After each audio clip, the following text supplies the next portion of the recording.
You remember I talked about including anvils in most of your conversations if you're looking to find an anvil. Well, I'm on my way up to Corvallis, Oregon today because I asked the UPS driver if he knew anything about anvils and he wanted to see my shop, and he walked in and saw the stuff I had in there and he said, yeah, as a matter of fact, my dad's got some of that stuff up in the Corvallis area they'd like to get rid of. So we're going up to have a look.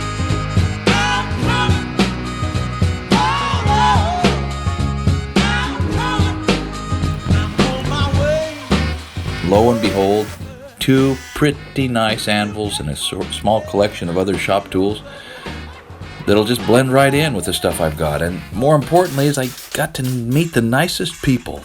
Beautiful place alongside the Willamette River.